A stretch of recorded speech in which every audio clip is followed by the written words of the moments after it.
Salut sportifs à toutes et à tous, c'est l'heure où le foot européen prend le pouvoir sur Sport FM. Performance des joueurs, temps fort des équipes engagées dans les majeurs. Nous parlons de tout ça dans la première partie de l'émission. La deuxième fait place au deuxième rendez-vous de la C1 et de la C3, c'est bien cette semaine. Et puis la troisième, nous faisons les retrouvailles avec vous, auditrices et auditeurs de Sport FM. Vous connaissez nos canaux, 92 03 60 31, 97 24 26 26. Nous allons prendre le temps de saluer nos spécialistes en studio. Nous parlons bien sûr du numéro 884 de Plateau Foot Europe. On y va, on remonte le générique et derrière on retrouve nos spécialistes. Ils sont bien là, tous assidus et sérieux, on dirait dans une classe, je sais pas si de philosophie ou bien d'anglais, voilà, parce que des mathématiques justement, parce que quand le prof arrive, voilà, le cœur bat vraiment fort et on se demande si on ne sera pas désigné à aller au tableau, voilà. Mais ça nous rappelle des choses. Hein. Franck Lounyama, ça vous fait bien sourire. Bonjour et bienvenue à vous. Ça fait bien sourire parce qu'au CM2, il y avait un maître très méchant. C'est ça. Ben, vous devez aller au tableau. Vous n'avez pas le droit de regarder derrière pour attendre qu'on vous souffle des choses. Exactement. C'était très dur. N'est-ce pas? Voilà pourquoi ça me fait sourire. Bonjour Franck et bienvenue à vous. Bonjour Angelo, bonjour à toutes et à tous. Voilà, comment on se retrouve? C'est un privilège d'être en bonne santé et en vie. Roméo Milécor, bonjour à vous. Vous êtes également avec nous. Bienvenue. Merci Angelo, bonjour à toutes et à tous. C'est un honneur, c'est un plaisir d'être encore là ce matin. Comment vous portez-vous? Oui, ça va. Ça va. C'est en forme. D'accord. Voilà, on a bien. Ça fait plaisir. La semaine. Oui. On va passer, avant de retrouver Elom Nayo, Delanov, bonjour. Bonjour Angelo, bonjour à ce beau plateau-là, garni encore ce matin, bonjour à toutes et à tous. Ça veut dire quoi? Ouais, ça veut dire beaucoup de choses. Le plateau est riche. Ah oui, très riche. Vicente, bonjour à vous et bienvenue également. Oui, bonjour Angelo, bonjour à ceux qui nous suivent. Oui. C'est un plaisir de faire encore N'est-ce partie pas? de ce plateau. Et être en vie sur la terre. Effectivement, et surtout se rapprocher du Barça d'un point. Oh, ne vous inquiétez pas. Calmez-vous, on va en parler tout à l'heure. Et l'homme Nayo, bonjour à vous. Salut Angelo. Déjà, les mathématiques là que vous avez dit ce matin me fait peur, moi déjà. Hein. Ah, vous n'aimez pas ça? Aïe, non, pas du tout. Les maths, c'est... aux heures de mathématiques, c'est comme si je suis métier en fait. Ah bon? Vous ne vous retrouvez pas? Ouais. Surtout que en 6e et en 5e, le prof de maths était mon père. Waouh! Imaginez. Mais ça, je veux même pas être à votre place. Hein. Parce que ça... On corrige tes devoirs à la maison. Oui. Avant d'arriver en classe. Tu prends les deux coups. On te corrige aussi. Ah donc, oui, ce sont de bons souvenirs en tout cas. Ce sont de bons souvenirs. Donc voilà, on est encore là ce matin. Merci infiniment. En bonne vie. Voilà, comme Dela l'a dit, avec un plateau très riche, humainement et également, on laisse. Voilà. Et puis voilà. Non, pas Delanov, de Souza Noël. Voilà. Voilà, bonjour et bonjour Angelo. Ouais, bonjour à tous les fidèles branchés. Oui. Aujourd'hui, c'est bien, tous les élèves sont en classe. Il n'y a pas d'absence. Il n'y a pas d'absence. Je pense que c'est une des rares fois, c'est à remercier. N'est-ce pas? Et permettez-moi d'entrer de dire joyeux anniversaire à son Altesse, qui est toujours derrière. Joyeux anniversaire à madame. À madame, son Altesse, elle est derrière, elle est en train de pousser. Ah oui. Et Dieu merci, nouvelle bougie. Vicente, c'est pas à vous la parole. Hein. C'est plutôt à Noël, d'accord? Laissez-le terminer. Ok, c'est bien. Je pense que d'ici là, on sera dans le vif du sujet. En tout cas, on souhaite joyeux anniversaire à elle et tout le meilleur, en tout cas, durant son parcours terrestre. Messieurs, on a fait le tour. Désormais, oui, on va aller voir ce qu'il s'est passé du côté du royaume de Sa Majesté. Première escale. Première Ligue Express News.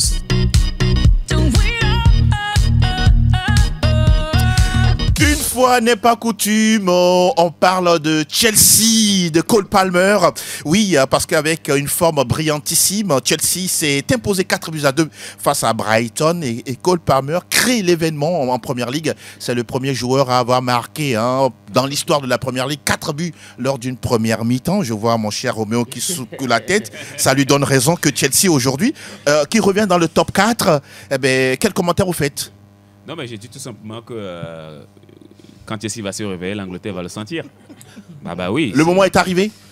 Je crois que le moment est arrivé. Le moment, en tout cas, commence par arriver. Ça commence par bien se passer du côté de Laissez-le aller au bout de son analyse, s'il vous plaît. Non, mais ça, c'est moi. Ça, c'est moi parce que vous n'allez quand même pas dire le contraire, que Chelsea, aujourd'hui, c'est une équipe, c'est un club qui est garni de joueurs très talentueux. Individuellement pris, ce sont des joueurs irréprochables. Maintenant, collectivement, entre-temps, ça ne marchait pas. Le rendu n'est pas forcément encore au rendez-vous. Voilà, n'était pas au rendez-vous. Maintenant, je pense que Enzo Maresca aussi est venu avec une nouvelle philosophie, une autre façon de jouer. Je le disais, entre-temps, vous n'allez pas aujourd'hui remarquer que Reece James est absent dans cette équipe. Oui. Vous n'allez pas remarquer que Chalobah est parti. Sir Sterling également est parti. Et que Conor Gallagher est parti. Oui. Donc c'est pour dire quand même qu'aujourd'hui, les jeunes commencent pas à se retrouver. Il y a une alchimie qui se crée.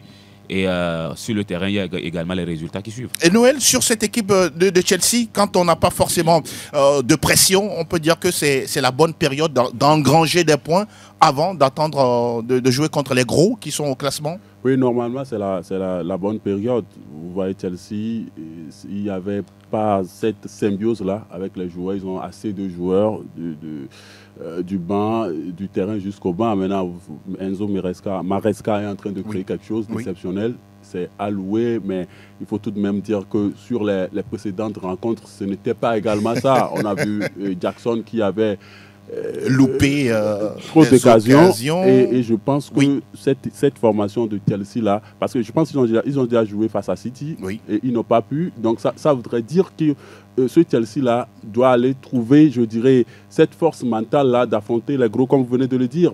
Face à City, ils avaient eu assez d'opportunités, ils n'ont pas mis Cole Palmer.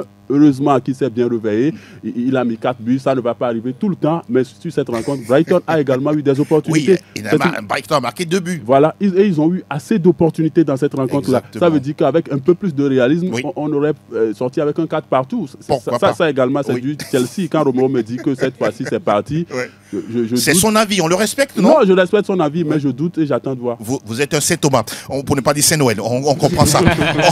Messieurs, on va parler de Liverpool, Franck, qui la dernière fois, grâce à Konaté et Salah, qui gagne à l'extérieur et qui repointe, on pourra dire, son bout de nez. Visiblement, il faut compter avec Liverpool, selon vous, cette année également? Oui, pour le moment, ils ont eu une défaite et depuis, ils ont envie de corriger ce faux pas. Oui. C'était face à Nottingham, si je me trompe. Donc, Arnold Slot, pour le moment, prend le pouvoir parce qu'ils ont, on va dire, 5 victoires et une défaite. Oui. C'est un club qui joue bien, qui veut montrer quelque chose, qui veut revenir au sommet après avoir connu, on va dire, de petits moments difficiles avec la fin de Jürgen Klopp. Donc pour le moment, on va dire tout simplement que le technicien norvégien est en train de faire quelque chose. Néerlandais. Ouais. Voilà. Bon, c'est vrai qu'il a un crâne qui ressemble à des Norvégiens. Mais mais la dernière fois, ça n'a pas été un match facile. Pas du tout. Face à Wolverhampton qui vraiment a marqué un beau but. Exactement. Voilà, et puis derrière Salah qui marque le pénalty. Il est toujours là, lui. Voilà, il est toujours décidément. Là pour le but de la victoire. Donc, pour le moment, oui, on va dire tout simplement que Liverpool est dans le rythme. Exact. La preuve, ils ont pris le pouvoir après le match nul de Manchester City. Donc, justement. Ça va, on va dire. Donc, attendons de voir. Vous tendez si bien la main pour nous, Franck. On parle de City, Delanov. La dernière fois, match piège à l'arrivée. La frustration de quel côté? Forcément du côté de City? Forcément du côté de Manchester City, dans la mesure où on est dans une course pour aller chercher encore le Graal en fin de saison. C'est vrai qu'on a 2 pions qui ne sont pas là, Kevin De Bruyne et puis Rodrigo Castanté. Et l'homme l'avait dit la dernière fois, Rodri blessé, City compliqué pour la suite. Hein. Non, généralement, ou avec Rodri, on sait véritablement l'apport que le Portugais a quand même dans ce milieu de terrain. Espagnol. L'espagnol. Oui. Enfin. Bon, c'est pas grave. Le Portugal et l'Espagne, c'est juste une frontière. C'est comme Togo-Ghana. Donc, allez-y. Et Angelo trouve toujours un lien. Si ce n'est pas le crâne, c'est la frontière.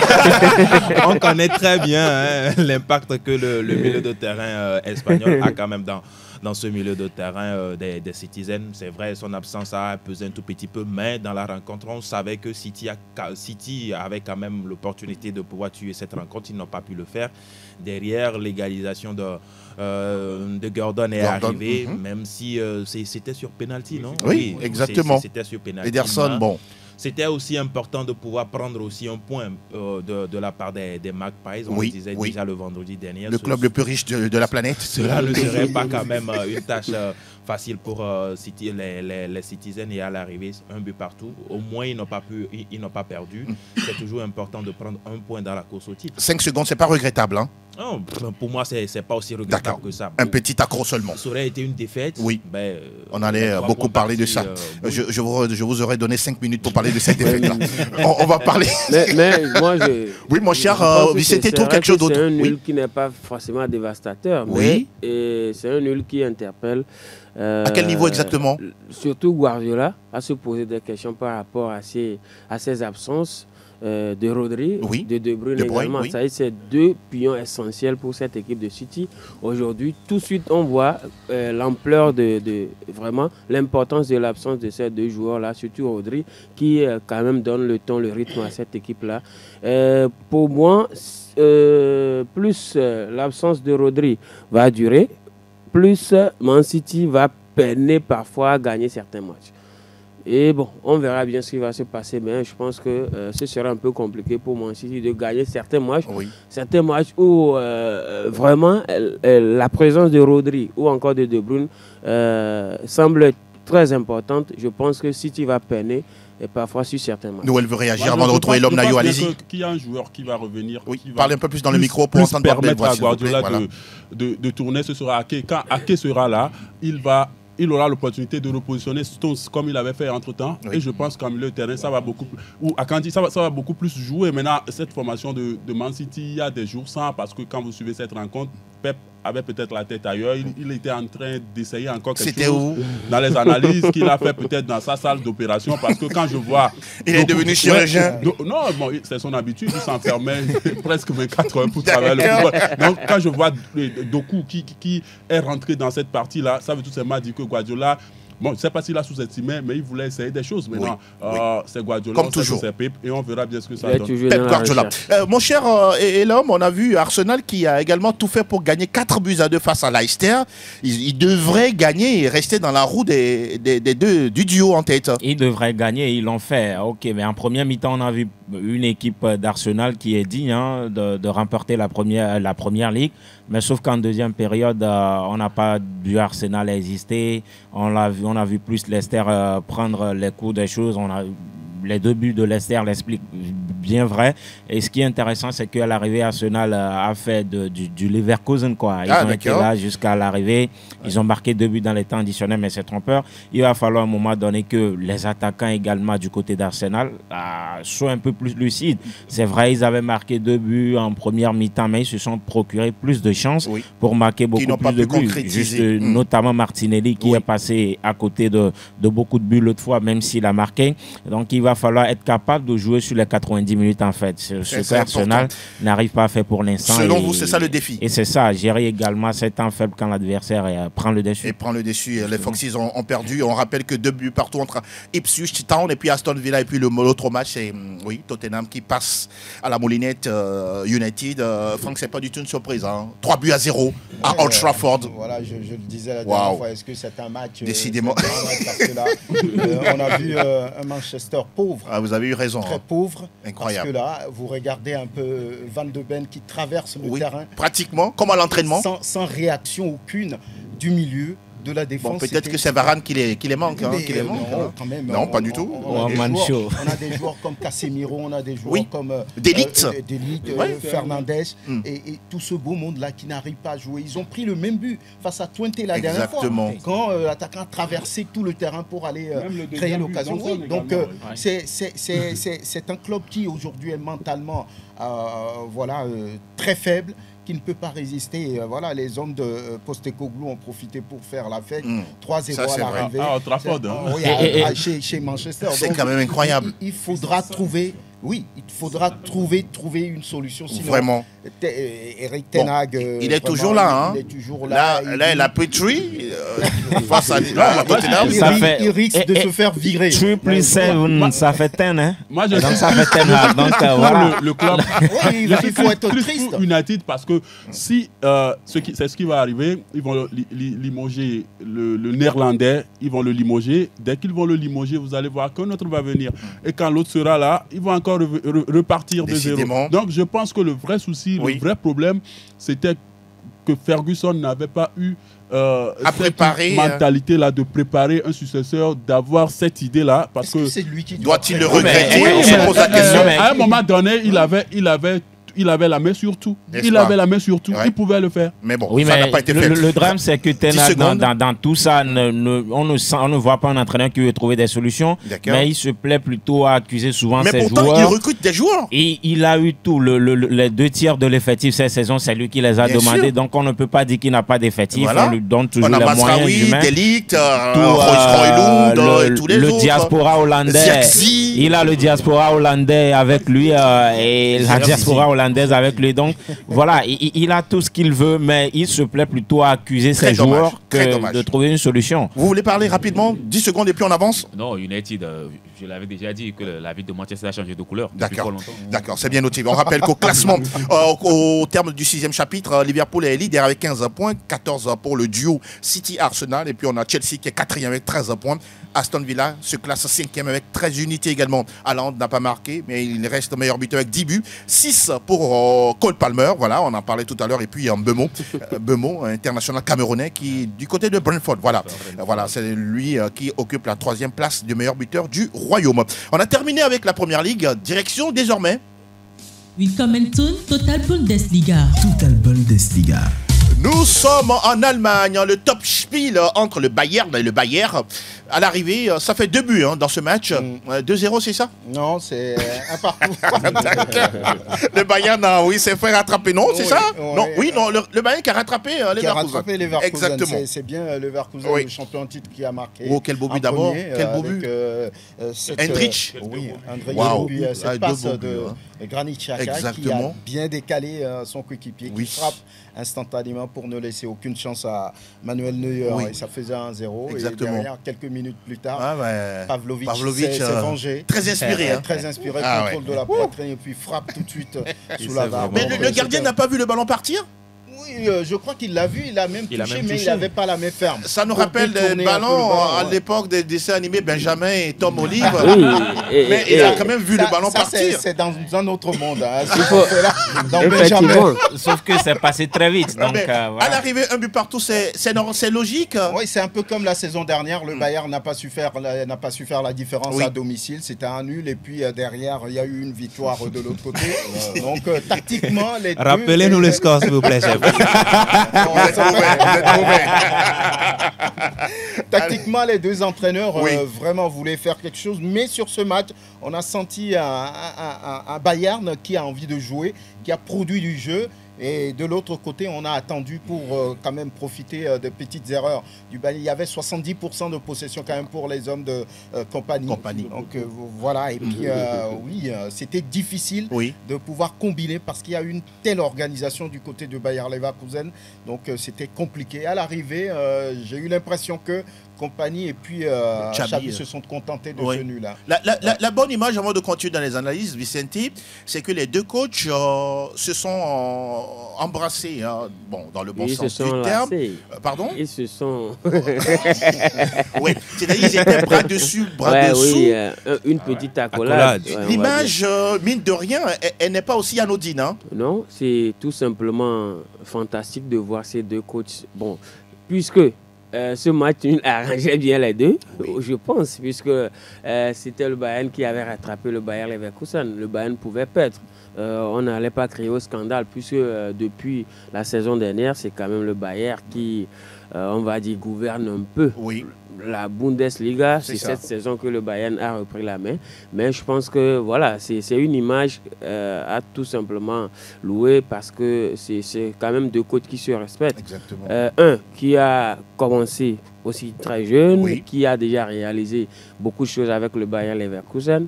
un autre qui arrive, c'est vrai, qui a connu quelques mésaventures en Premier League, mais qui est arrivé sur un banc avec... Qui a réussi en Ligue, en Championship. Effectivement, qui a réussi en Championship, mais qui est arrivé sur un banc institutionnel avec des expérimentés sur le terrain. Vous insistez sur ça. Et oui, parce que quand vous avez un joueur comme Müller ou encore les Lewandowski, non, Harry Kane a entraîné ce n'est quand même pas chose facile. Donc je pense qu'il faut quand même avoir une certaine carrière, un certain caractère pour le faire. Et je pense que voilà, ils sont quand même deux coachs qui sont aujourd'hui à l'affiche en Bundesliga. C'est également deux anciens joueurs. Effectivement. Deux anciens joueurs. Je pense que c'est ce qui fait même ce respect-là mutuel qu'ils ont l'un envers l'autre, parce qu'ils se sont déjà affrontés sur la pelouse. Donc ça veut dire que vous avez toujours cette joie-là de voir quelqu'un qui a déjà exercé, où vous étiez déjà dans un même emploi, et après vous vous retrouvez à la tête. Ça fait du bien, quoi. Je pense que c'est ce qui fait qu'il y a ce respect mutuel là entre ces deux grands hommes, il faut le rappeler. Très important. En tout cas, c'est un nul de un partout entre le Bayern et le Bayern. Très tendu en début de match, durant toutes les naturellement match d'ailleurs, parce que là, les deux coachs c'était tendu dans un sens comme dans l'autre. Exactement. Tout le monde voulait faire la différence. Et entre les joueurs, ça cognait un tout petit peu. Donc c'était pas évident, mais à l'arrivée, un partout. On va prendre des nouvelles de Serhou Guirassy avec Dortmund. Il a porté cette équipe-là la dernière fois. Le Borussia Dortmund mené 2-0. Est revenu pour gagner finalement 3-2. Grâce quand même à la puissance, à l'intelligence de jeu du Guinéen, qui a marqué à 2 reprises. Il a créé un penalty. Donc il était bien dans ce match-là. Il a porté le Borussia, on va dire tout simplement. Très important. Voilà, c'était très important pour lui. Il revient maintenant. Il avait eu un début difficile parce qu'il y avait blessure. Maintenant, je pense qu'il peut être même, on va dire, à 90% de ses moyens par rapport à ce qu'il a fait la dernière fois. Des nouvelles de Leipzig? Oui, Leipzig a dominé Augsbourg. Il n'y avait pas match, 4-0 pour arriver. Donc, Xavi Simons qui s'est fait plaisir.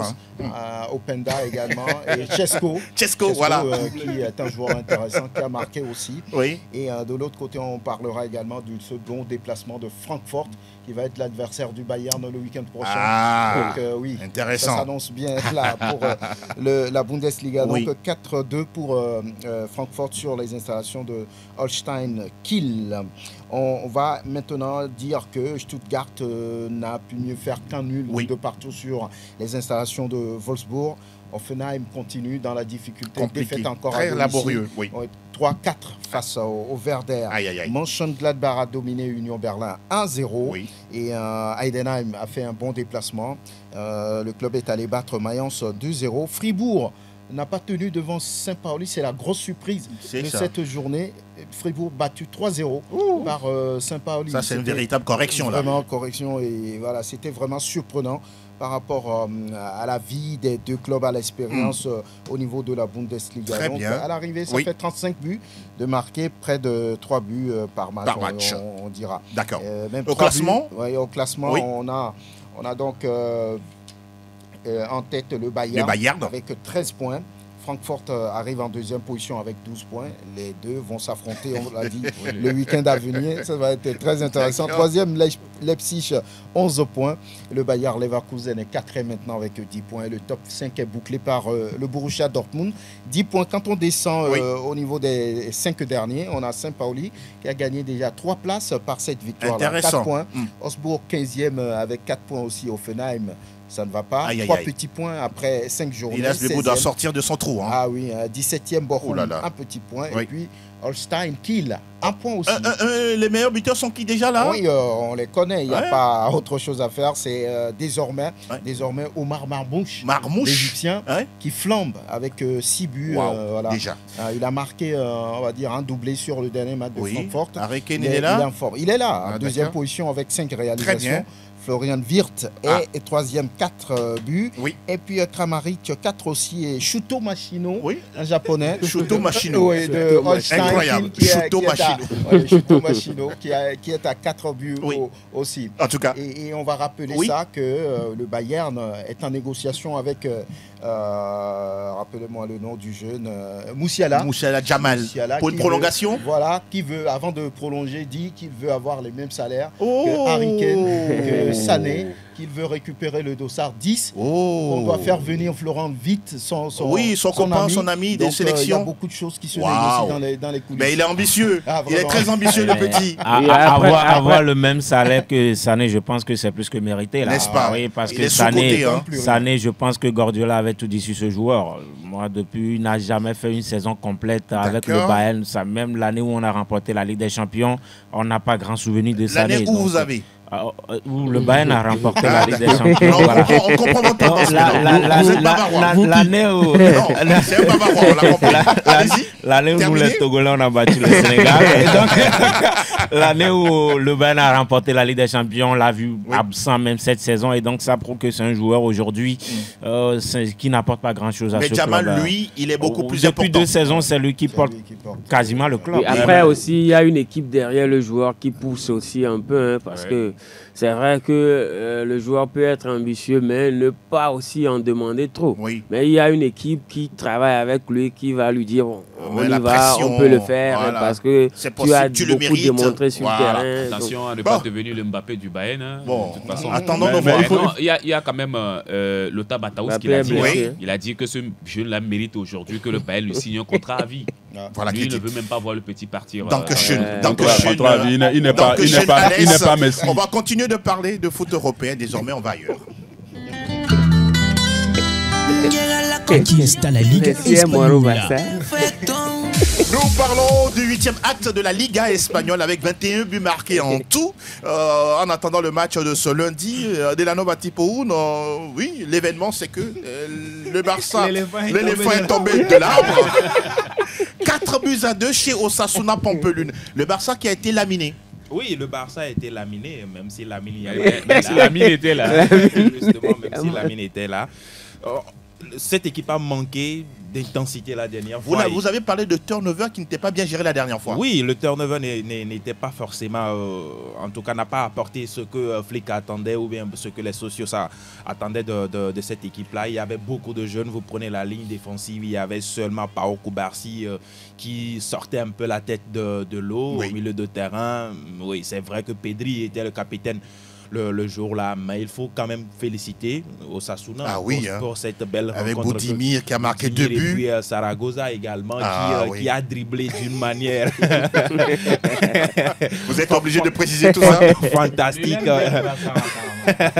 Iñaki Peña, mais à l'arrivée, c'est vrai, derrière... Les autres équipes également n'ont pas pu profiter de cette défaite. Pour le moment, le Barça est toujours devant. On rappelle. Mais il faut-il le préciser, une défaite, 4-2 face à l'Osasuna. La première de la saison, avec déjà 8 blessés à l'infirmerie. On se demande comment Hansi Flick, qui a été très critiqué par la presse locale, Marca As, qui fustige le turnover trop fantaisiste du coach allemand. Non, ce n'est qu'un accident de parcours. Très bien. Non, ce n'est qu'un accident de parcours et il ne sert à rien de tirer sur une ambulance. Hansi Flick sait vraiment bien ce qu'il est en train de faire. Et puis, ce Barça, je ne vois pas pourquoi on devait forcément aligner les titulaires de tous les jours face à une équipe d'Osasuna. Il n'y a pas péril dans la demeure. Octobre, c'est beaucoup de... Voilà, il y a encore le Bayern, il y a le Real. Le calendrier sera très très long et puis le Barça n'est pas que... sur le tableau de la Liga, il y a encore d'autres compétitions, donc il n'y a pas de quoi s'inquiéter. N'est-ce pas? Je pense quand même qu'Hansi Flick sait bien ce qu'il est en train de faire. On ne va toujours pas mettre le même 11 à chaque fois. Il faut quand même lui accorder du crédit. Ça, c'est important. Rapidement, on va passer en tour là. C'est parce qu'ils sont capables de jouer. C'est ça. Mais est-ce qu'ils ont l'expérience? Parce que ça aussi, c'est un problème. Oui, quand on n'a pas forcément l'expérience. Le calendrier est très chargé. Donc, il va falloir reposer des joueurs. Ça arrive toujours dans la saison. N'est-ce pas? Maintenant, 4-2, ça embête un peu parce que c'est le Barça. Oui. face à Osasuna. Personne n'attendait cette équipe, mais l'équipe n'a pas volé cette victoire. Pas du tout.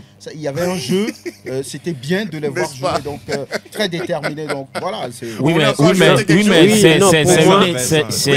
pense que c'était une défaite beaucoup plus psychologique que sportive. À quel niveau? Pourquoi vous l'expliquez ainsi? Non, je pense que le Barça était sur une série d'invincibilité. Oui, ça faisait quoi? 7 matchs, 7 victoires. 7 matchs, 7 victoires. Donc cette défaite de 4-2, vraiment, ils se sont vus un peu trop beaux. Tape le mental. Non, pas trop beau, mais je pense que le Barça aujourd'hui n'a pas de profondeur de banc. Voilà. Il fallait quand même essayer. On parle de quand même 8 blessés. 8 blessés. C'est pas rien. Hein. C'est pas rien. Dani Olmo, Ter Stegen. Pour moi, je suis d'accord avec le turnover, mais il fallait le faire d'une manière où voilà, on va quand même pas couler. N'est-ce pas? Avec qui? Même un 0-0, c'est mieux. Avec qui? Oui, je pense. Vincent qui dit une chose sans contraire, il dit qu'on doit faire turnover. Au même moment, il reconnaît que le Barça n'a pas de profondeur de banc. Il dit de le faire d'une manière qu'on ne fait pas. C'est-à-dire que Lamine Yamal et Rafinha devaient il y aurait quand même Lamine sur le terrain. Lamine est un gamin de 17 ans. Lamine Yamal, il ne peut pas jouer à tous les coups. Mais tu parles du champion d'Europe. Tu parles du champion d'Europe en titre. Tu parles d'un potentiel ballon d'or. Le jeune de 17 ans, regardez votre frère de 17 ans dans le quartier. Lamine Yamal, Noël, ce n'est pas la même chose. Ce n'est pas la même chose. Quand on a eu à faire jouer les Lamine Yamal a beaucoup démontré, a déjà beaucoup démontré. Quand on a eu à faire jouer les Petri, les Gavi, à ce rythme, ils ont été criés. On voit aujourd'hui ce que ça donne. Et je pense que Flick a le mérite de reposer ce jeune joueur-là. On le dit, octobre s'annonce, et surtout avec la trêve, on ne repose pas pratiquement pas ce jeune joueur. Il va en Espagne, on dirait quand même qu'il a 27 ans, Lamine Yamal. Donc je pense que Flick a le droit de reposer le joueur. Le Barça sait d'où il vient, donc je pense qu'ils seront tolérants avec Flick par rapport à ces défaites. Merci beaucoup. On va parler du Real Madrid dans le derby. À l'arrivée, c'est un but partout. Qui est content et qui est fâché? C'est l'Atlético Madrid. Ils ont même célébré. Je viens de le dire, c'est l'Atlético en tout cas qui s'en sort très bien parce que ça a été un match difficile pour eux. On l'a su avec cet arrêt également de 20 minutes. Mais après, je pense que dans l'ensemble, le Real pouvait faire mieux sur cette rencontre. Après, le drame, c'est avec Ancelotti en fait. Quand il fait ces changements et que ça marche, bon, mais voilà, c'est bien. Mais hier, on a vu que ça n'a pas vraiment été ça. C'est un coach qui peut se tromper, non? Non, quoi. Il panique à chaque fois qu'il fait face à l'Atlético de Madrid.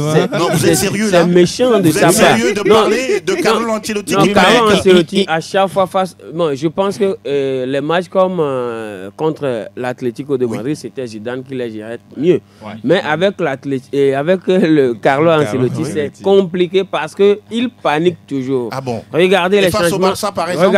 Non, face au Barça, bon. Là, il est à l'aise. Face au Barça, les joueurs même gèrent. Avec l'ambiance. La décima, c'était face à l'Atlético. C'était Ancelotti sur le banc. Il n'a pas paniqué. Oui, avec des joueurs différents. Oui, mais la décima, à quelle minute le Real avait gagné? Oui, dans l'entrée de l'Atlético, avec toute l'ambiance qu'il y avait hier, je pense que Ancelotti a paniqué. Il a paniqué parce que il a fait rentrer... Il a fait pipi dans son pantalon? Il a fait rentrer 4 latéraux. Pourtant, le Real... Non, pourtant le Real pouvait gérer cette fin de match tranquillement. Et c'est ce qui a causé ce but-là. Vraiment, au bord de la pelouse, qui voyait la réaction des joueurs. Et nous, derrière l'écran, non, nous sommes en train de... Mais si c'est ça, ça ne sert à rien de faire des analyses après. On ne te suit pas, tu n'es pas notre professeur. Ancelotti a toujours paniqué face à l'Atlético. Ancelotti a toujours paniqué face à l'Atlético. Il a toujours paniqué face à l'Atlético. Peut-être c'est trop fort parce que on va dire tout simplement que il s'est trompé. Et ça arrive. Merci. Toujours face à l'Atlético de Madrid. Et lui, il se trompe beaucoup dans les moments importants. Un match avec une telle intensité, vous sortez le joueur qui provoque à chaque prise de balle la défense adverse. Je veux parler de Vini. Vini qui faisait le travail, qui obligeait la défense à faire des fautes, à reculer aussi. À reculer ou bien à rester à ne pas avoir, on va dire, cette possibilité de monter. Vous le sortez et puis derrière, vous sortez Rodrigo. Ouais. Non, c'est pas possible. Sur un tel match, mais les gens qui créent. Et après, vous allez constater que l'équipe n'arrivait plus à créer. Absolument. Et l'Atlético a pris le jeu. Voilà. Ils sont arrivés à égaliser. Donc je pas pense paniquer, mais il s'est trompé. Un peu comme un Togo-Libéria. On rappelle que un peu comme un Togo-Libéria.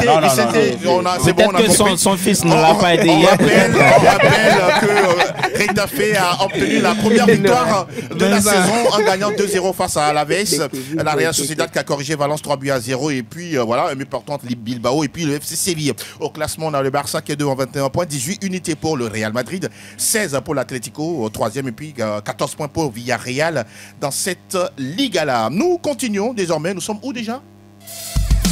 Benvenuto Calcio Italia. Nous parlons du championnat d'Italie avec le Napoli d'Antonio Conte qui reprend les affaires. Oui, le Napoli d'Antonio Conte, on sent véritablement que la machine maintenant est vraiment mise en marche. Victoire 2-0 oui. Face à l'AC Monza. On est en série A. Hein? La dernière fois que Chelsea a remporté le championnat, ça remonte à quand? J'étais encore au campus. C'était avec Antonio Conte, non? Delanov? Oui, c'était avec Antonio Conte toujours. Et puis Antonio Conte est maintenant sur le banc du Napoli et avec Visca Kvaratskhelia. Le Napoli a battu l'AC Monza, comme je l'ai dit, 2-0. Exact. On va parler également de cette victoire de l'AS Roma, 2-1 sur Venezia. Il fallait le faire, ça fait 2 victoires pour le nouveau, en tout cas le nouvel homme fort de la Roma. Oui. Juric, 2-1. On parle également de cette belle victoire de Como, de Cesc Fabregas, 3-2 sur le Hellas Vérone. Pardon. Tout ça, c'est Roméo Mileco. Oui, Torino. Torino a perdu 3-2. Il a attrapé le coup de Delanov. Torino a perdu 3-2 face à la Lazio Rome, surtout avec... et également une nouvelle réalisation de Boulaye Dia. On va parler également de la belle victoire 3-0 de l'AC Milan sur Lecce avec Théo Hernandez, buteur, et puis l'Américain qui est Cristiano Pulisic qui a encore marqué un but dans cette rencontre. Udinese, qui était face à l'Inter Milan, a perdu à domicile 2-3 également avec le doublé du capitaine qui est revenu, comme toujours, Lautaro Martinez. Enfin, il est réveillé. Enfin, il s'est réveillé. Bologne et puis l'Atalanta Bergame se sont neutralisés 1 but partout. Et puis, on va noter également le 0-0 entre Empoli et puis la Fiorentina au classement. Allez-y. Vous avez le Napoli, on l'a dit entre-temps, le Napoli qui est au devant de la scène avec 13 points au compteur, suivi de la Juventus de Turin qui a gagné aussi ce week-end 3-0. Exactement. Avec Vlahovic, double buteur aussi. Le Milan est classé 3e avec 11 points. L'Inter Milan est classé 4e. Torino n'est que 5e. Au bas du classement, vous avez le Venezia qui est classé 18e, l'AC Monza 19e et puis Cagliari en attendant de jouer la 6e journée ce soir face à Parma est classé bon 20e. On a un trio intéressant en tout cas. Le Napoli qui n'a toujours pas gagné de Ligue des Champions, mais l'Inter et la Juve, oui. Mais à ce niveau-là, il n'y a pas de coach qui a paniqué. Hein. Oui, on va continuer de parler, dernier majeur, avant de parler des coupes interclubs européennes. Total Info Ligue 1. Info Ligue 1. Nous sommes dans l'Hexagone avec le 6e épisode de la Ligue 1 avec ce Paris Saint-Germain qui gagne 3-1 face à Rennes avec un doublé de Bradley Barcola et Lomnayo. Oui, le Paris Saint-Germain, malgré le départ de Kiki de Bondy, tout doucement avance sans être inquiété, même si, entre-temps, il y a une journée, ils ont eu à connaître une défaite. Oui, ils ont été inquiétés, même en Ligue des Champions, un championnat. Il fallait le faire, il fallait se réveiller, c'est justement ce qu'ils ont fait par ce doublé de Barcola. Après, le problème également aussi avec le Paris Saint-Germain, on l'a dit avec le Barça, c'est qu'eux aussi n'ont véritablement pas de profondeur de banc parce qu'ils ont maîtrisé la rencontre jusqu'à la 69e, 70e minute, oui. Ils ont dominé cette rencontre jusqu'au changement d'Enrique. C'est là où on a vu que ça a un peu plombé les performances de cette formation parisienne parce que les remplaçants n'ont véritablement pas été à la hauteur. Donc, il va falloir également essayer. Vous savez, quand on est le Paris Saint-Germain, on ambitionne aujourd'hui remporter la Ligue des Champions. Ouais, l'on doit avoir sur des bancs des joueurs capables de porter cette équipe lorsque les titulaires ne sont pas là. Mais l'autre fois avec le Paris Saint-Germain, on n'a clairement pas vu ça. Mais à l'arrivée, la victoire, c'est intéressant. Oui. Et ça leur redonne la confiance envers la Ligue des Champions qui reprend bientôt. Ah oui, Auxerre également s'est fait plaisir en gagnant 3-0 face à Brest. Monaco qui bat Montpellier 2-1 avec des buts de Balogun et puis de Lamine Camara. C'est un jeune joueur de 20 ans. Ouais. C'est international sénégalais déjà à 20 ans, il faut le retenir. Lyon qui bat... Très bon joueur, merci beaucoup de le préciser. Lyon qui a battu Toulouse 2-1 en déplacement. Nantes qui fait 2-2 face à l'AS Saint-Etienne. Reims qui corrige Angers 3-0. Et que dire de la défaite, la glissade de Marseille du côté de Strasbourg. Noël, Marseille qui perd pour la toute première fois après 6 journées de championnat. C'est tôt ou bien ça devrait arriver, ça arrive au bon moment? Non, c'est pas tôt parce que Deserbi, il est en train de découvrir la Ligue 1 française et certes, il a des joueurs qui sont venus prouver qu'ils avaient encore de la matière. Je parle bien sûr de Greenwood. Aujourd'hui, Rabiot qui bizarrement rejoint... Mais ça fait déjà 3 matchs que Greenwood ne marque pas. Hein. Oui, il ne marque pas, mais quand il rentre sur la pelouse, on sent qu'il y a de l'envie. Il apporte quelque chose. Il apporte quelque chose à cette formation de l'Olympique de Marseille. Maintenant, cette défaite, je pense que je l'avais dit, oui. Quand il y a eu ce retour-là face à Lyon, et je le disais, c'est quand les moments durs vont venir qu'on verra réellement ce que Deserbi a dans le ventre. Et je pense qu'après cette défaite-là, on verra bien comment est-ce qu'il va se prendre, parce qu'on sait que derrière, il y a un public qui ne pardonne pratiquement pas, qui n'a pas cette capacité-là de donner un peu de temps. Oui. Après cette défaite, s'il ne sait pas, il enchaîne un nul et une défaite, ça veut dire que ça va encore bouger dans les tribunes au Vélodrome. Donc je pense que Deserbi va rapidement essayer de remobiliser sa troupe pour y revenir, parce que Strasbourg, il y a eu un but en première partie et derrière Marseille a couru derrière et il n'y a pas eu égalisation. C'était donc quand même je pense bizarre. que c'est une défaite qui devrait normalement faire du bien à l'Olympique de Marseille. En tout cas, on rappelle qu'au classement, on a le Paris Saint-Germain qui est devant 16 points, 16 également unités pour Moulaïs Monaco. Marseille qui est 3e avec 13 points, 11 unités pour le 4e larron qui se nomme Reims. Au classement des meilleurs buteurs, ne me regardez pas, monsieur Delanove. Chose curieuse. Oui, non, je ne vous donne pas la parole. Roméo n'a pas parlé, quoi.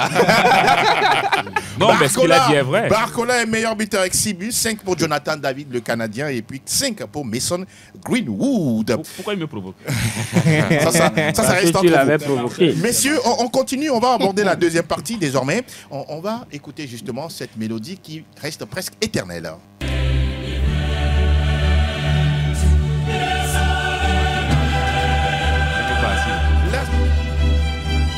Mais on parle de la C1 avec la deuxième journée, les matchs de mardi. On a Salzbourg-Brest, on a Stuttgart et puis Sparta-Prague à partir de 16h45. Et mardi, toujours, on a des gros matchs sinon.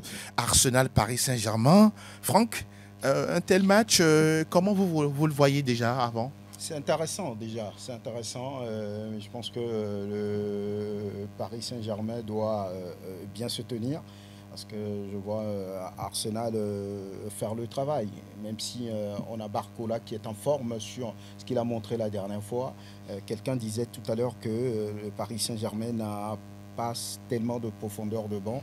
Je pense que cette saison, ils ont pris des joueurs intéressants, mais pas des joueurs confirmés. Voilà, par exemple, quand vous prenez Doué avec Rennes, si je me trompe, c'est un joueur intéressant, mais pas un joueur qui a déjà prouvé quelque chose sur l'échiquier européen. Ça pose problème également dans l'effectif de Luis Enrique, qui, après le départ de Mbappé, veut véritablement montrer autre chose, veut montrer que vraiment l'équipe n'était pas dépendante de Mbappé. Donc il essaie des choses pour pouvoir convaincre. Donc sur ce match contre Arsenal, c'est l'Europe. Donc le Paris Saint-Germain doit bien se tenir, parce que là, Arsenal, avec des joueurs, avec ce qu'ils ont montré la dernière fois, du caractère face à cette équipe de Leicester, je pense que oui, ça s'annonce vraiment intéressant par rapport à ce match-là. Autre match intéressant, on va parler, il y a un autre match, il y a Barcelone Young Boys, il y a Inter Milan Étoile Rouge, Slovan Bratislava, Manchester City, PSV Eindhoven Sporting Portugal, on aura Dortmund, Celtic, Glasgow et puis un certain Bayer Leverkusen, AC Milan. Mon cher Vicente, sur ce match en 30 secondes, Bayer Leverkusen, AC Milan. Bayer Leverkusen, AC Milan. Pas de bons souvenirs, c'est italien. Effectivement, mais compliqué de se prononcer sur le vainqueur probable. Mais je pense que l'AC Milan, avec l'expérience que cette équipe porte, doit normalement venir à bout de cette équipe du Bayer Leverkusen qui est, c'est vrai, et que cette équipe également a une expérience, mais une expérience qui date, puisque ce n'était pas constant sur les dernières années, mais le Milan AC, avec 7 titres de champion. Mais ça aussi, c'est pas du passé. Oui. La dernière fois, ça remonte à quand déjà, là? Dernier titre, 2007. Mais en termes de régularité, le Milan AC a été beaucoup plus fort. Récemment, je crois qu'ils ont fait une demi-finale face à l'Inter. Leverkusen. Donc, je pense que sur ce cas, où en termes d'expérience, le Milan AC doit bien se comporter. Maintenant, avec cette forme actuelle du Milan AC, c'est vrai, qui a quand même créé une surprise l'autre fois face à l'Inter de Milan, faire face à cette équipe ils ont enchaîné, c'est vrai, mais en Ligue des Champions, ce sera quand même différent. Parce que à la tête de cette équipe du Real Leverkusen, il y a un jeune qui veut quand même, un jeune loup, aux dents bien longues, qui veut quand même manger tous les lions. Très bien. Mercredi, on aura Girona, Feyenoord, Rotterdam, Shakhtar Donetsk, Atalanta, Bergame, Aston Villa face au Bayern Munich. Aston Villa qui a gagné une fois la Ligue des Champions, le Bayern qui en a 6. Il n'y a pas photo. L'écart est grand, est vraiment grand. Et puis, quand je prends cette équipe d'Aston Villa aujourd'hui, ce n'est pas la même réalité qu'il y a 2 ans ou même la saison dernière. Je pense que cette saison, ils sont un peu en train de prendre l'eau face à certains adversaires. C'est un peu plus compliqué pour Aston Villa. Mais bon, je pense quand même que oui, ça va le faire, ça va jouer puisque c'est l'Europe. Déjà, quand retentit l'hymne, là, les joueurs sont transcendés d'une manière ou d'une autre. Non, mais on ne peut pas dire qu'il n'y a pas match. On ne peut pas dire qu'il n'y a pas match parce qu'aujourd'hui, il y a des valeurs aussi du côté de l'Aston Villa, incarnées par un entraîneur qui connaît bien l'Europe, qui sait toujours se sortir des matchs. Il connaît l'Europa League. Donc je pense quand même que oui, sur papier, on peut dire que le Bayern part déjà favori avec un Olysée tout feu tout flamme qui a envie de tout prouver. Donc je pense quand même que oui, ça peut le faire et ça va être un bon match à suivre. Il y aura également Benfica face à l'Atlético de Madrid, Dynamo Zagreb qui accueille Monaco, Liverpool qui croise Bologne, Leipzig, Juventus, oui. Je vais prendre d'abord Liverpool face à Bologne. Non. Allons-y sur Leipzig, Juventus, s'il vous plaît. On n'a plus de temps. Leipzig, Juventus, je crois que sur le papier, je veux bien mettre Leipzig un peu devant. C'est vrai que la Juventus de Turin, c'est une équipe qui revient sur le continent avec des joueurs très intéressants, avec un Yildiz par exemple qui a été étincelant lors de la première journée. Mais par rapport à ce que le Red Bull Leipzig a toujours montré dans cette Ligue européenne des champions, je veux bien croire que cette équipe-là sera capable de mettre les bâtons dans les roues de la Juventus de Turin, mais on sait que l'Europe, il y a toujours l'histoire qui pèse dans cette compétition. Thiago Motta peut essayer aussi de mettre quelque chose en place pour aller chercher une victoire face au RB Leipzig. On va terminer avec le match du tenant du titre, sinon le roi de la compétition.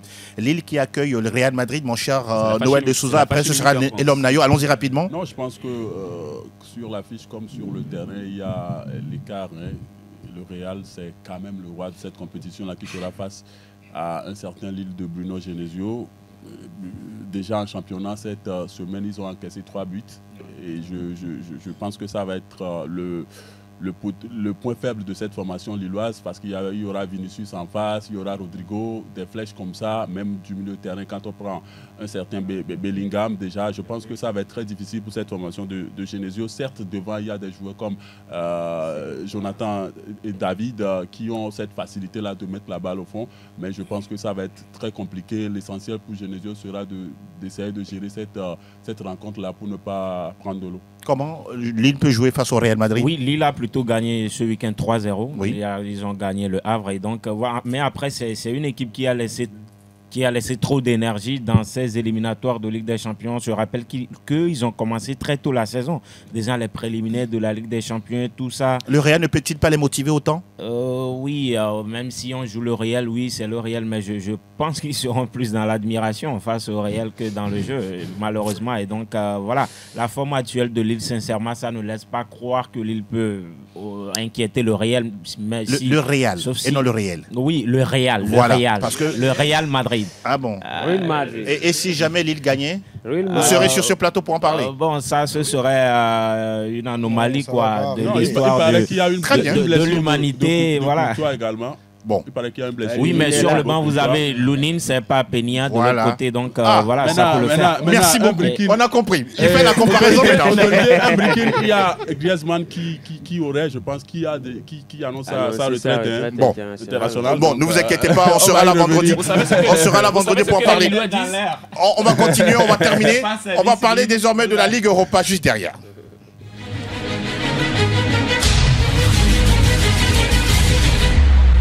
Vous n'allez pas grappiller des secondes sur le temps des auditeurs, s'il vous plaît.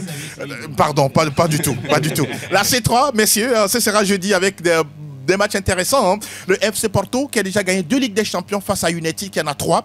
Les deux se retrouvent au niveau de cette compétition-là. Ferencváros, Tottenham. On aura Union Saint-Gilloise face à Bodo Glimt. Oui. Galatasaray de José Mourinho sera sur la pelouse de Rigas ou encore Glasgow Rangers Lyon. Nice qui se déplace à Rome pour y défier la Lazio. Voilà, messieurs, on a fait le tour. Maintenant, on va donner la parole aux auditeurs, aux auditrices. Oui, c'est le moment. Vous nous rejoignez dans quelques petites secondes. Plateau Foot Europe, le coin des auditeurs. Le coin des auditeurs. Et nous y sommes, la séquence des appels. Oui, il y a le tout premier qui est là. Bonjour, bonsoir. Ça dépend de quel moment vous nous recevez. Oui, allô? C'est Kofi le Madrilène. Kofi le Madrilène. Allez-y, Kofi, nous écoutons. Le plateau va bien? Nous allons tous bien. Ah oui, Dieu merci. Oui. Bon, je voulais rebondir sur le sujet d'Ancelotti. Allez-y. L'erreur l'autre fois. Oui. À Fanta, c'était ça. On va égaliser 2 buts dans les 2 minutes. Et l'autre fois encore, il a fait sortir encore l'autre fois, on a égalisé. Il a qu'à appris quelque chose chez Zidane. Au moins Zidane, il fait sortir l'attaquant, c'est pour rentrer un attaquant qui considère encore les défenseurs de retour monter. Ah oui. Oui, donc, c'est son système aussi. Donc, il fait sortir l'attaquant, il fait rentrer un attaquant encore. Il fait sortir l'attaquant, il fait rentrer les défenseurs, beaucoup de défenseurs. Didier Sissou ou bien quoi? Vous ne comprenez pas? Ah oui, on ne comprend rien là-bas. D'accord, mais c'est lui quand même qui vous fait gagner des titres. Hein? Ah oui, oui, on sait très bien, on veut toujours les titres. Très bien. Merci beaucoup, Kofi. Et beaucoup de courage à vous. À très bientôt. On continue de prendre les auditeurs. Oui, bonjour, vous êtes là? Bonjour, l'animateur. Nous allons bien. Roma Falilou, comment vous allez? Bonjour à tous les plateaux. Bonjour. Félicitations à vous tous. Merci. Cette journée a été très bien commencée. Ok. Et bon début de la semaine à nous tous. Merci infiniment. Donc, félicitations à l'Atlético qui a pu faire tous ses efforts pour revenir au score. L'équipe là doit changer son comportement. Et à quel niveau exactement? Côté supporter et surtout l'impact dans le jeu là. Oui. On a vu le carton rouge de l'autre la fois dernière. Oui. Oui, Marcos. Oui, moi je vois que c'est surtout contre le Real qu'ils aiment faire ce genre de jeu. Non, dites-moi, ils ont une raison de faire ça? Non, ils n'ont pas raison. Ça, c'est pas une raison de jouer un derby. Ok. En Ligue des Champions, oui. Très bon. Je suis sûr que Lille va seulement admirer nos joueurs. Hein. Ah bon? Oui. Est-ce que vous n'êtes pas en train de sous-estimer l'équipe lilloise? Non, je n'estime pas. Ah, c'est la compétition même qui pèse. Oh, il est parti. Mais il est là, allez-y. Allô? Bon, un autre est là. Tu peux compléter sa phrase? Non. Non. Je connaissais la fin, en fait. Je connaissais la fin. Il n'a pas mis. Il y a quelqu'un qui est là. Bonjour. Ouais, il est parti parce qu'il a senti que Black Blue allait venir. Alors, comment vous allez, Nignon? Bien, le plateau. Nous allons tous bien ici également. Mais vous êtes un peu avare aujourd'hui. Accordez-nous aussi un peu de temps, on va manger un peu. Vous seuls qui mangez les bonnes choses là-bas. Vous voulez parler de quoi exactement? Qui mange quoi? Le temps des auditeurs. Oui. Non, mais on vous donne 10 minutes, hein? Non, c'est trop petit. 10 minutes, c'est peu. Venez dans l'émission complètement. Très bien, on a compris, on a pris bonne note. Allez-y, Nénion, allez-y. Je veux féliciter encore le Real Madrid qui a fait un match. D'accord. Malgré quand même les petits coups qu'on a reçus. Oui. Et l'aventure continue. Merci à Osasuna. Et vraiment, je suis très égayé aussi avec la victoire de l'Étafé. C'est ça. Le Real Madrid va encore continuer avec peut-être 6 buts à 0 face à l'État. 6-0. 6 buts à 0. Waouh, c'est noté. On va en parler vendredi à venir. Merci beaucoup et bonne suite à vous. À très bientôt. On continue de prendre nos auditeurs. Oui, Pédagie qui s'active de l'autre côté toujours pour nous aider et les mettre en contact avec nous. Oui, ben s'il n'y en a plus, ben nous on va faire autre chose. Il est là. Bonjour. Vous êtes là? Oui, bonjour. Oui, le petit nom? Angelo. Oui. Ah bon. Ok. Bon, Angelo, oui, allez-y. Oui, non, c'est pour vous féliciter. Merci beaucoup. Depuis 3 ans, ça fait 3 ans que je vous suis chaque jour. Ah, nous sommes très heureux. Oui, c'est pour vous féliciter. Merci. Oui, je kiffe beaucoup pour votre travail. Merci beaucoup. Féliciter M. Franck, lui aussi, vous êtes impeccable, quoi. Ah oui, c'est ça. Intéressant. Je salue sur le plateau aussi. Que Dieu vous fasse que on vous coûte sur la chaîne internationale. Parce que votre débriefing, vous êtes tellement fort dedans. Merci beaucoup pour tout ça, c'est pour toute l'équipe. Hein. C'est grâce à vous également. Merci beaucoup et bon début de semaine à vous. Merci beaucoup. Merci. Sûrement que lui aussi c'est un madrilène. Hein, quand vous l'écoutez, il est très égayé. Il parle comme un madrilène. Voilà, je savais que vous allez dire ça. Ouais, c'est ça. Pélagie, il faut lui couper le micro. On va prendre un autre dernier s'il est là. Le dernier, il est là. Bonjour. Bonjour, Christian de Minneapolis. Christian de Minneapolis. Il est là, notre ami. Bonjour, Christian. Et il appelle toujours en dernière position.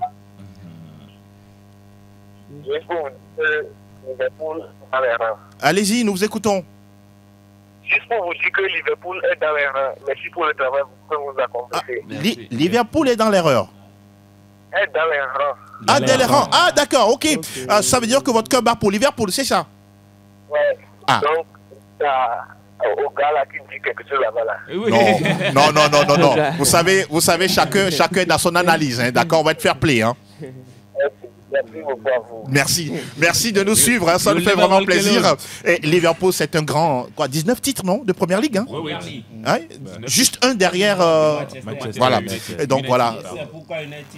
Parlez dans le micro, s'il vous plaît, monsieur. Pourquoi United jeune fait des veillées à chaque fois que bon. Ah bon, vous en savez des choses, vous, hein? Oui, mais finalement on va les rattraper. Il fait jeûne et prière.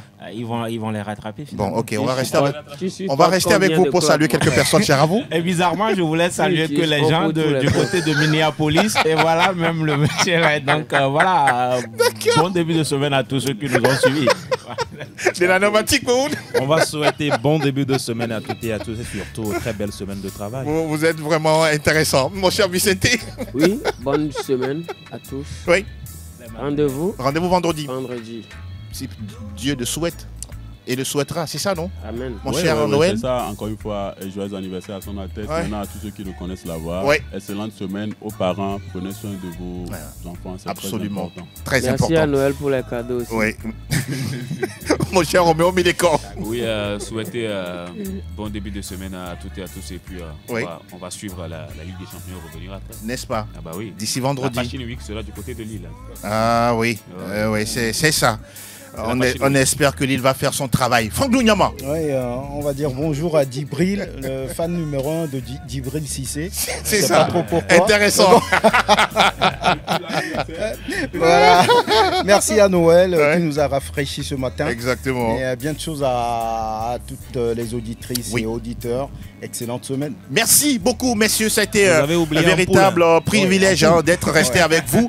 Merci également parce que Marseille. Et à Elom Adovan et à Sa Majesté Pélagie Mekoum. Et Ligno et Linero du côté de Dakar. Vous n'êtes pas du tout du reste. À tous nos auditeurs et auditrices anonymes, on vous souhaite tout le meilleur. On se dit à vendredi. Ciao, ciao.